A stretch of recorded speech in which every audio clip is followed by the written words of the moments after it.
Hello,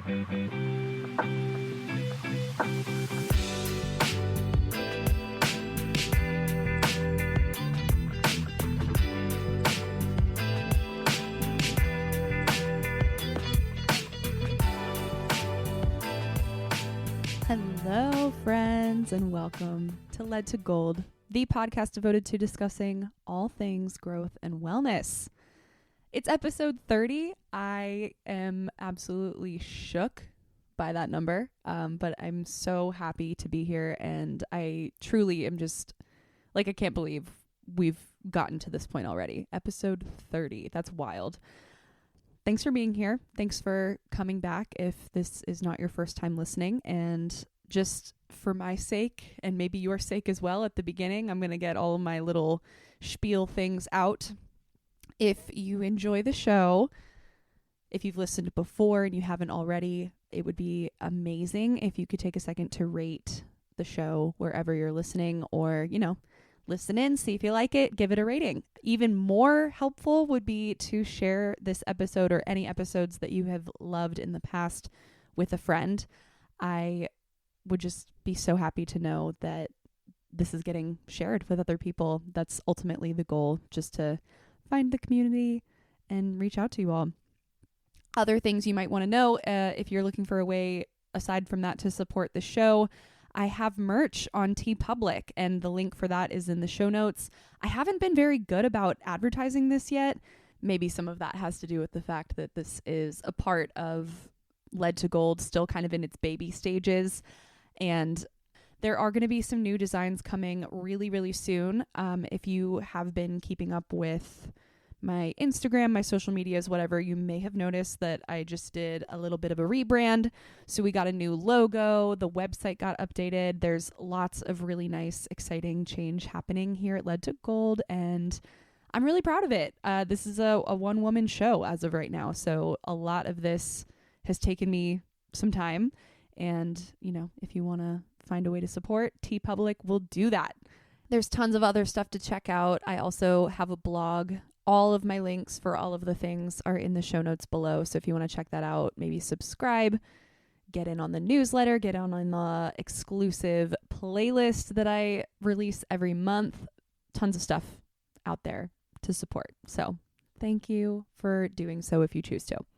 Otherwise, stay and enjoy. Today's conversation is going to be perhaps a little niche, but I'm really excited for it. This has been something that's been on my brain for a while, and there have been a lot of things coming up that have been sort of urging me to talk about this more in depth. So that's what we're here to do today. And the title of this episode is Why Are Women Into Astrology? But we're going to go a lot deeper than just women and astrology. This is a much, much deeper conversation.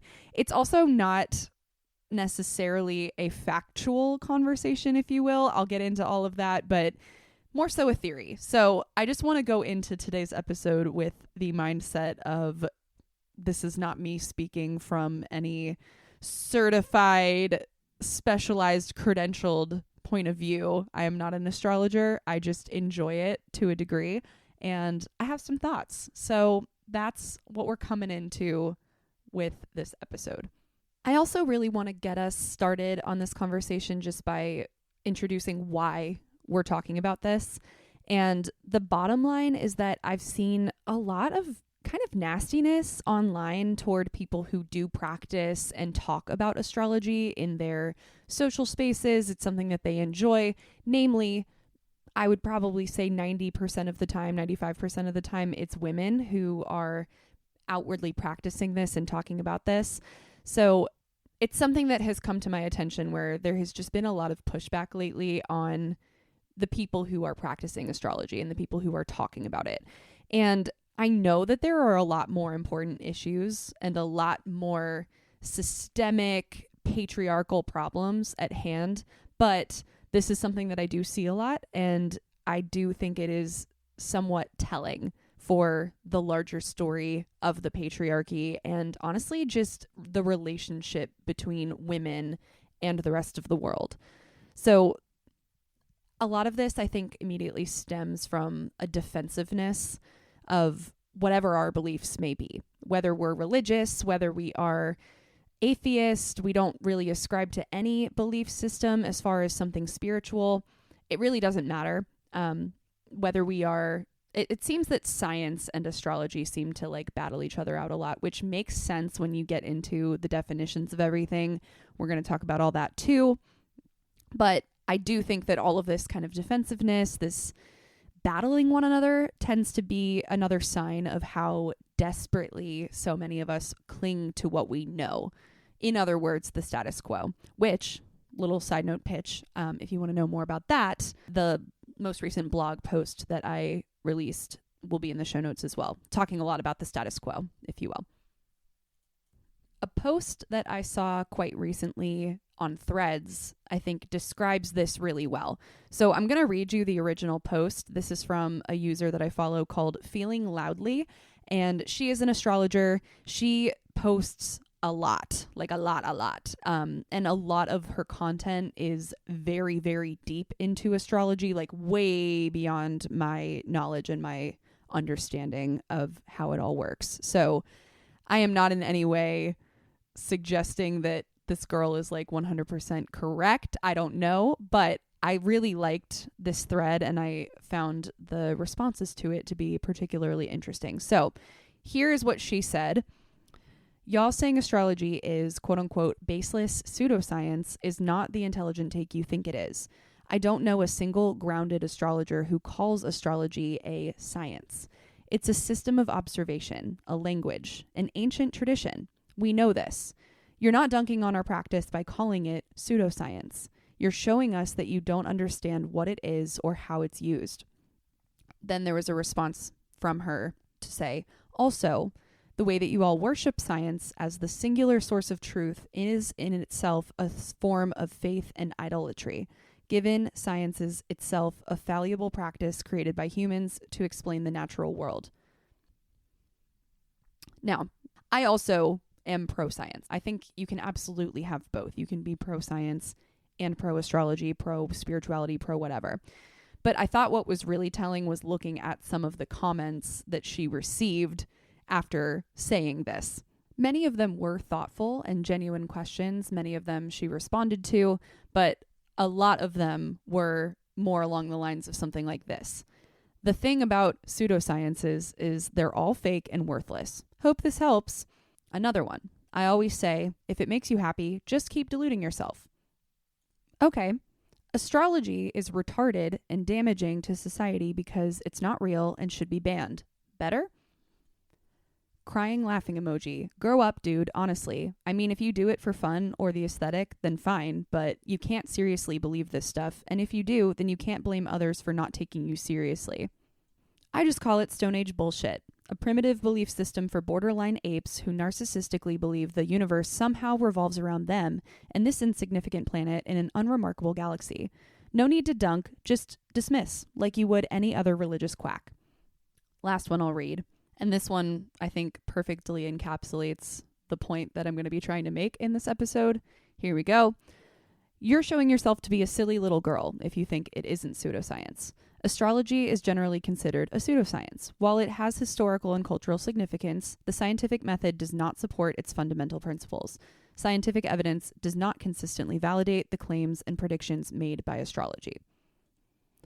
My intent is not to really respond to any of these responses, but with the last one, I would just like to point out that the whole point of her original post was to say, this isn't pseudoscience, this is some form of spirituality and or a religion. Like, nobody ever said that this was meant to be scientifically studied. And yet, here she is getting a response from somebody calling her a silly little girl and then essentially mansplaining what the scientific method is, as if she is unaware of what the scientific method is or how it relates or doesn't relate to astrology.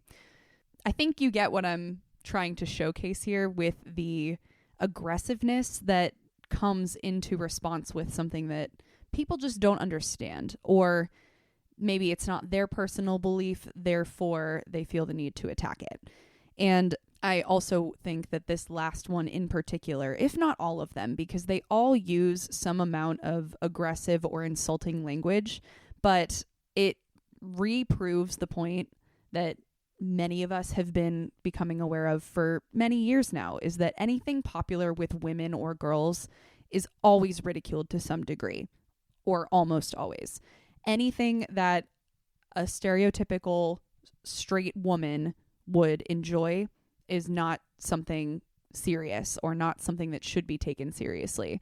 You see this same idea with this is a funny one because my students have been talking about this, but another just very high pop culture example right now with Taylor Swift and Travis Kelce. A bunch of my students are like, he put her on the map. Or 10 years ago, it was Kanye put her on the map. And it's like, really? We can't just give credit where credit is due and admit that Taylor Swift is famous and successful of her own doing? Like, I just don't know how we do the mental gymnastics to think in that way, that she's only famous because of the men that had anything to do with her and her career. That's just one example of many, but let me bring all of this back to the original point, which is that astrology gives us a really good look into the ways that so many of us cling so desperately to the status quo, or what we have been told is quote unquote normal or accepted in our society. Astrology is not that. Astrology has by and large been dismissed as a pseudoscience, which Feeling Loudly in this post tries to explain that it really isn't anything that was meant to be scientific in the first place. But it doesn't matter because science is what we now have largely grown to accept and believe. And anything that goes outside of the scientific realm should not be believed, should not be looked at, should not be studied. And again, I am pro-science. Science is amazing. The scientific method has done so much for our society and our growth as a human species. But that said, science is not our entire existence. And that's ultimately what I want to try to get into with this conversation. Science cannot explain our entire existence. And this is an idea that I believe takes quite a bit of open-mindedness to accept and to at least ponder, which doesn't necessarily have anything to do with women, but it's interesting to look at how, more women believe in astrology than anybody else. Of course, it's not all women. Not all women are into astrology. Not all women know their sign, whatever. It doesn't matter. But I think it's pretty unmistakable to say that it is more women than anybody else. And why is that? That's also something that I would love to explore and discuss with you all. Why is it that women seem to be the ones that are into astrology in the first place? Well, there are effectively, I think, two theories to answer that question. The first one being what you typically hear, which is just that it's fun and girls just want to have fun, right? And I think there is definitely something to that. It's definitely what I would say to people for the longest time is that, yeah, astrology is just fun. I don't really believe in it for real, but it's just something to kind of like ascribe to. It's something to help you know more about yourself. Do I really think that my sun in Aries determines me as a confident, if not a little bit bossy, self-absorbed person? No, but it's fun. It's fun to think so. That is where I think a lot of women go when they want to explain why they like astrology. But I would also venture to say that this is somewhat of a default response so that we don't get made fun of or we don't get ridiculed or looked down on for thinking that there is something to be said for astrology. So we immediately dismiss it as just some kind of fun little girly cute thing, which takes it right back to the idea of that final response to Feeling Loudly's post, which is that if you believe in astrology, you're just a silly little girl. And if you want to feel that way about your own self and that works for you, by all means, great. I love it. Astrology is fun, objectively. It just is. But then there's sort of option number 2, which is that astrology literally revolves around the knowledge of a cycle. If you look at the Wikipedia definition of astrology, it says that it claims to discern information about human affairs and terrestrial events by studying the apparent positions of celestial objects. Different cultures have employed forms of astrology since at least the 2nd millennium BCE, and these practices have originated in calendrical systems, in other words, like calendar systems that are used to predict seasonal shifts and to interpret cycles as signs of divine communications. So that is essentially the idea behind astrology in the first place. It is meant to give us insight as to what is coming. Now, a lot of people tend to think of that as like, oh, it's predicting the future. Not exactly, but I think the ancient practices of astrology would try to suggest, like, this is what this part of the cycle might give us. Any modern professional astrologer is not going to try to predict the future for a client, because that's not the point. The point is to look at the things that show up in your chart, or the things that are kind of happening currently in tandem with somebody's chart, and suggest some things to look ahead to, or some things to think about. In other words, let's just kind of take all of this back to the more esoteric look at what astrology is. It's all about cycles. And it makes sense to me that women would relate to this a bit more, because we in our bodies have a cycle and we're very familiar with it. Everybody has a cycle. We'll talk about that in a couple of minutes, but we tend to, as women, understand that a little bit more.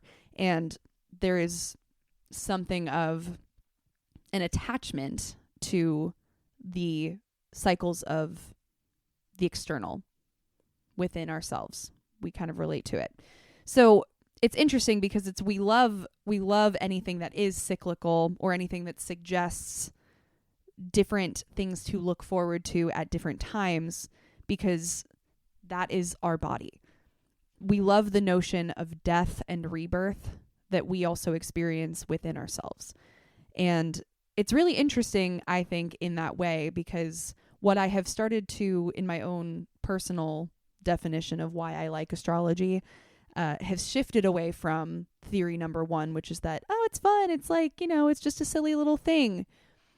And it has grown into, it's a system for me to follow. And even if there is no real merit to a planet being in a certain sign, that's neither here nor there. But the acknowledgement of, let's just say, for example, I mentioned this in my last podcast episode, Venus in Scorpio. Okay, Venus as a planet stereotypically involves emotions and love and just deep feelings. And then there's Scorpio, which also has something of an emotional aspect to it, but it's more on the darker side. It's like transformation, deep wounds coming up, deep feelings coming up, meant to be absolved.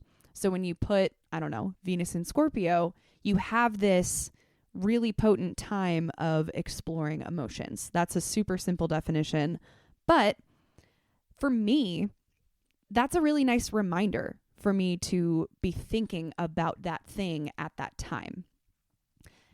That gets in a little bit more detail to how different people work and how different people relate to the things going on in their lives. But for me, it's like, again, as an example, if Venus is in Scorpio, that's a reminder for me to take a moment to take stock of my deep, perhaps hidden, shadowy emotions and sift through them and do some work around them, so that when Venus moves into Sagittarius, which it naturally would next, I can then transition into the feeling of Sagittarius, which is hypothetically freedom and exploration and newness and adventure. And it makes sense to me that exploring the deeper things, kind of purging them, ridding myself of them, or at least working through them, And doing that well would then lead me into a new opportunity of new exploration. And okay, great, we did that. What's next? In the same way that you have signs and planets that explore emotions and love, like Venus and Scorpio, for example, you have other placements that explore finances and friendship and relationships and yourself and the other and community. And there's so many facets of our lives that get brought into the cycle of astrology. It's a great way to help myself to stay organized and to keep into contact with all of the things that life has to offer us. It's like an extra little reminder of, hey, this planet's here now, and this planet relates to this thing, and this sign relates to this thing. So maybe this could be a good time for you to explore the combination of those themes. And again, that's a very simplistic way of putting things with astrology, because obviously we have several planets in tandem and even asteroids that get brought into certain charts. We have 12 signs. All of these things are constantly shifting and moving, and it's very, very complex. I will probably never understand it to the level that most astrologers understand it. But all that being said, for me, it's a really nice system to keep me in contact with all of the important parts of my life. And every other woman who likes astrology may not feel that way about it, but that's ultimately why it works for me. Now, coming back to the idea of a system, right? When we are so hyper-focused on, let's just go back and say science, this tends to be the thing that so frequently combats astrology is, if you are a true scientific believer, then astrology has no place in your life. I don't think that's true. Again, we absolutely have room for both. But this idea that we can only ascribe to one thing, I think is really harmful for the collective, because we take science as the ultimate answer to whatever is going on in our lives. Maybe to a lesser degree, but still a socially acceptable degree. We also have, in America at least, Christianity. These are the things that you can pick and choose and say, okay, this explains whatever this is. This explains this other thing going on in my life. Everything else is moot. There's no point in looking at it. I don't think this helps us, because it keeps us narrow-minded. And part of what I think we are now experiencing as a collective is the need to become more open-minded and to not immediately assume that we have just one right answer. I've said this before, and I've always felt this way, but I truly don't understand how so many people believe that humans are like the superior species, as in we know all. We don't. There's no possible way for us to know everything that surrounds us and to understand everything that surrounds us. It's an amazing goal to have. I hope that humanity survives long enough that we can keep on doing that work. But I also don't think that we have the capacity as humans with human brains to understand all that goes on within our universe. So who are we to dismiss certain theories? Who am I to tell somebody that whatever system they believe does not work for them and is complete and utter bullshit? If it helps them get through their day, if it helps them survive, if it helps them stay organized, stay hopeful, that's a huge part of a lot of religion that I think people way too quickly dismiss. Who am I to tell them what is really, really true when I, as an equal human, don't know that myself, and there's no way that I can know that myself? What right do I have to be snarky about somebody else's belief to the point that I'm going to say, okay, whatever makes you happy, as long as you're cool with being completely delusional, as in that one thread response that we read earlier? Like, what? it has become so normalized in our society to pick a side. And a previous spiritual teacher that I used to follow would always say, maybe not in the same exact context, but she would always say, you can't have both. But I want to challenge that because, yes, you can. We live in such a dynamic universe, in such a complex and multifaceted universe. Why shouldn't people be allowed to ascribe to more than one belief? In many ways, we already do. Something that I love so much about feminine and masculine practices, kind of getting into that realm a little bit, is the acknowledgement that the quote-unquote feminine, which, if we need a little brief reminder on this, everybody has both feminine and masculine qualities within them. It's all on a spectrum. The feminine is always drawn to kind of like the chaos, the everything, whereas the masculine is more purposeful. It's more direct. It's kind of nuanced, and also not an expert in feminine and masculine practices by any means, but it does interest me. It's harder for me to explain, but if you are somewhat familiar with it, you'll know that the feminine really wants to experience like everything that life has to offer. And with that, there tends to be a little bit more of a willingness to be open-minded about kind of trying those new things and experiencing those new things. So in theory, it makes sense for women to be a little bit more open to the idea of exploring not only science, but spirituality and the unseen as a way of understanding our own human lives. That makes sense to me. But that doesn't mean, again, because everybody has feminine and masculine qualities within them, that does not mean that only women are capable of reaching multiple realms and experiencing multiple ideologies in tandem with one another. In fact, I think it's very worth everybody kind of tapping into their feminine and their curiosity, really.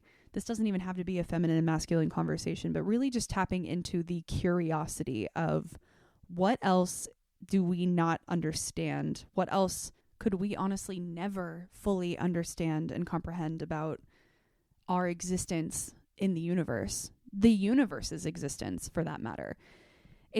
There's so much we could get into here, and I'm finding myself kind of being pulled in all different directions in this conversation because it really, to me, goes so deep. But to keep it simple, it's the willingness to ask the question and the willingness to receive a plethora of answers. However you may do that, whether it is through tried and tested science, whether it is through talking to a guide or getting more in touch with the spiritual, with the unseen. And I'm sure that there are other modalities that I'm not even thinking of in this conversation. I'm just kind of thinking of those two polar opposites, which is kind of funny thinking of it in that way, because you can almost ascribe the stereotypical masculine qualities to science and the more feminine qualities to spirituality. They very closely relate to one another. The masculine is direct, it's purposeful, it gets things done. That's science. That's the scientific method. Whereas spirituality is so open-ended and so playful and chaotic and like complex. And that's the feminine. I don't know. I find that interesting, but also somewhat telling as to why there seem to be so many men who challenge astrology. So many. But the acceptance that we will never, as humans, truly understand the universe and what lies beyond us, I think is kind of that first step in accepting astrology, maybe not as a science, because that's not what it's for in the first place, but accepting it as a way to understand life. And maybe I already was getting to this point, but that ability to think in that way or to be curious in that way is not exclusive to women. That is not at all what I'm trying to get at here. I think it has more to do with the relatability of the cycle and those two systems. I guess the female body and astrology both rely on a cycle. But I did mention that I was going to talk about this because every human, every body has a cycle. The thing I find fascinating about this, before I get deep into it, is how little we actually know about the men's menstrual cycle. There is one, but I actually don't even know if menstrual cycle is the correct way to call it. I don't actually think it is.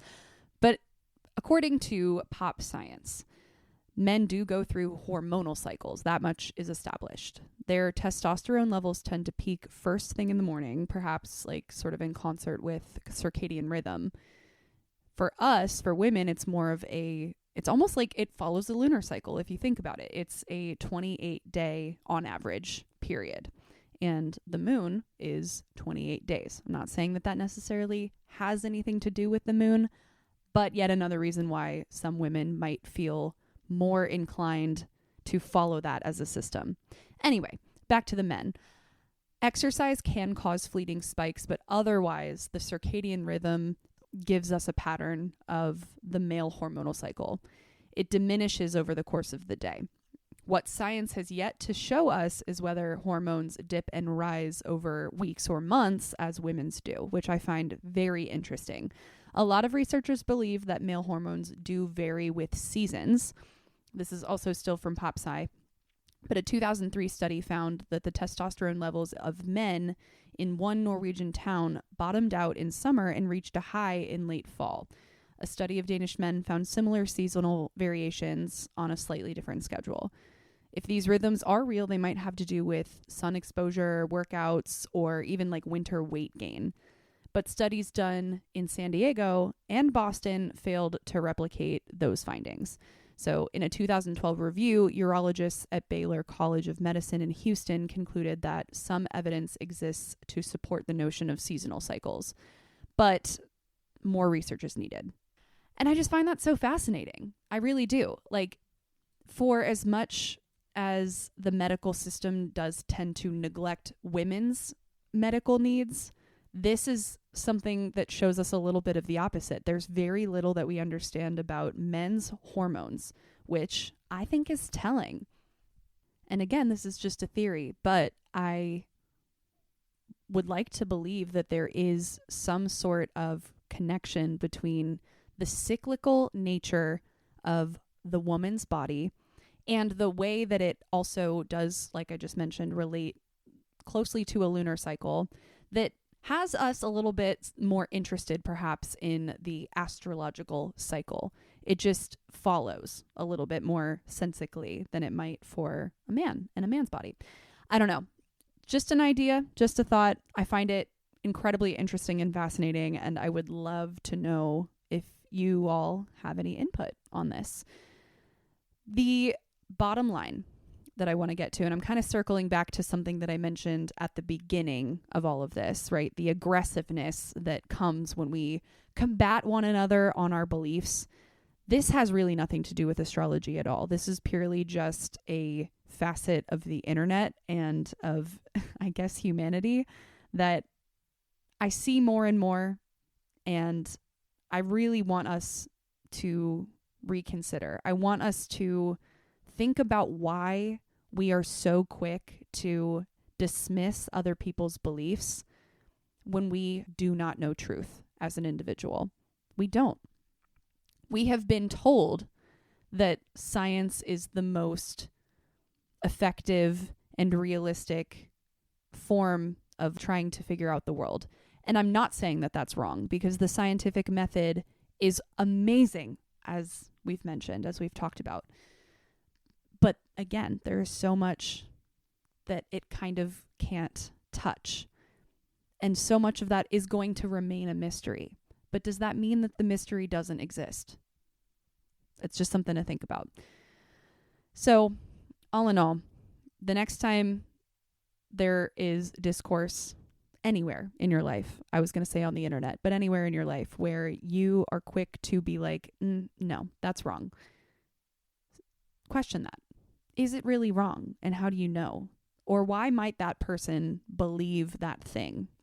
Better yet, and perhaps even more telling, would be to ask yourself, why am I resisting that belief? Why am I resisting that person's right to believe that thing? What has me reacting in this way? Am I afraid of it? Is there something that I don't want to touch within that belief? This could go so deep and get so complex so quickly. And for the sake of my own sanity, I don't know that I'm ready to delve into all of the nuances of this conversation today, but I absolutely think that this could be a continuing conversation in the future. So I will leave it at this. Is astrology real? Who knows? Does the placement of Mars have anything to do with my level of rage and energy? I don't know. Who knows? But who knows for anything that we might believe in? Is the system of astrology helpful for me and for many other people? Absolutely. So let your astro ho friends have astrology. Let your Christian friends have Christianity. Let your science people have science. Let everybody do whatever works for them. Let everyone practice whatever works for them, so long as it is not hateful or harmful. That's all I have to say on that. And again, if you have input on this conversation, I want to hear it, because I think this could go so many directions and I would love to explore this idea further. So hit me up on Instagram. Let's talk about it.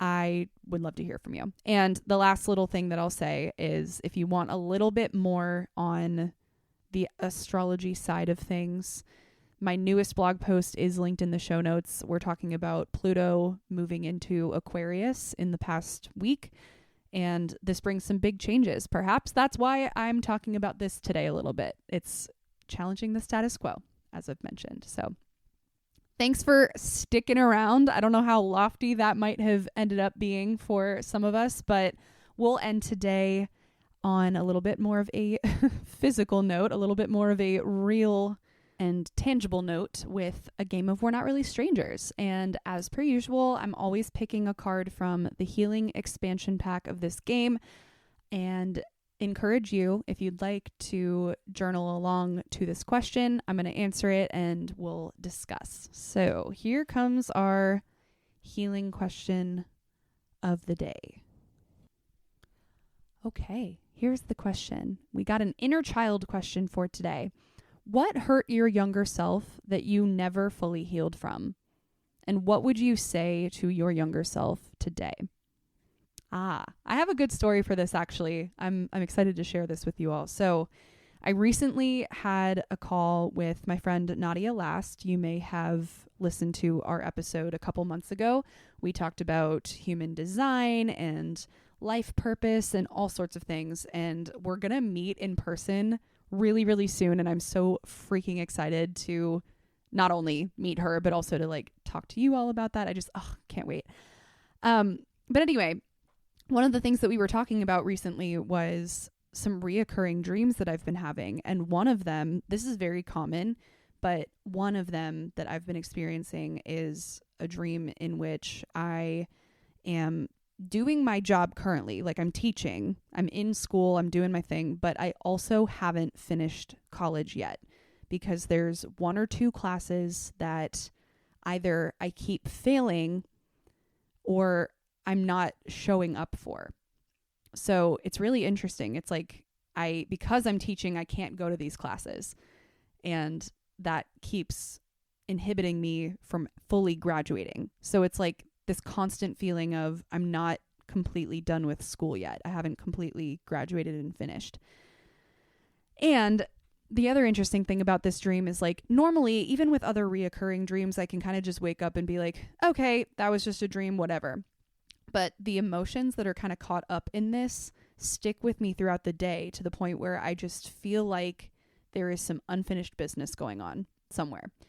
And one thing that Nadia had suggested, just because we were talking about this, is, what were some of the things that I was experiencing as a person in college that maybe I haven't quite healed from. And I don't know if this fully answers the first part of the question because it's asking what hurt your younger self, but I know something that I never fully healed from was my mental state all throughout college, like all of those 4 to 5 years. The mental state being that like I was so unwell and so anxious and just not in a good place, not in a good headspace, horrible intrusive thoughts all the time, every single day. It was really, really bad. But there was the other end of my logic going, you cannot let other people know how bad this is for fear of not being able to finish school. So it's almost like I was doing the opposite in my real life as what's now showing up in these dreams. Like I was so determined to finish school and get through it, bury my head in the sand, do my homework, get the good grades and get the fuck out so that I could be done. That I neglected a lot of my mental health and a lot of my social health also. And a lot of people, even now in my waking life, people that were friends with me don't really know that because I was so secretive about it. Like truly nobody knew how bad it was. So I think that is something that I need to do a little bit more work around.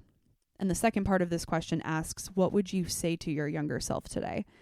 And it's almost been hard for me to even think about this. And I've tried to before I even asked this question. But if I could just like sit with my 19-year-old self in my little college dorm, I genuinely think I would just hug her and be like, it gets so much better. You have no idea. Like, I wish that she could just understand that we really made it out, and like she would not comprehend, I don't think, the level of peace that I now have. Because for so long I dreamt of peace of mind. Like that's all I wanted, was just a peaceful mind. And now I have that. Like, I know I've talked about this on the show before too, but it just like still baffles me. And I think that's my inner teen coming out a little bit. It baffles me that is my reality today as a 26-year-old, that I am actually at peace. Like, what does that even mean? That's crazy. So I definitely still have a little bit of inner child, I guess, inner young adult healing to do there, and some inner conversations to be had. But that is part of my mission in the next coming weeks when I see Nadia in person, and I just can't wait. I'm so excited. I know that this is sort of the next step in my healing journey, is to actually revisit some of the things that I have been afraid of going back into. So that's definitely the big one right now. What about you? What hurt your younger self that you might need to revisit? What would you say to your younger self? That is our question that we're going to leave on for today. And again, thank you guys so much for being here. I know today's conversation was a little bit out there, but if you're still here, please, please, please, please let me know what you thought. Send me a little message on Instagram. I always love chatting with you guys after these come out, just hearing your thoughts, hearing your input, and would love to know where you're at with this. So I look forward to hearing from you, and I will see you next Monday on the blog, and in another 2 weeks, we'll have a new episode. Another thing, if you have any suggestions for things that we should chat about, let me know. Not that I'm running out of ideas. I definitely always have things come up that we could discuss. But if there is anything you want to see me talk about, anything you want to have happen either on the blog or on the podcast, I'm so open to hearing that. If there's anybody you want me to try to interview, so open to hearing that. So let's do it. And I look forward to all of it. I love you so much, and we will talk soon. Bye.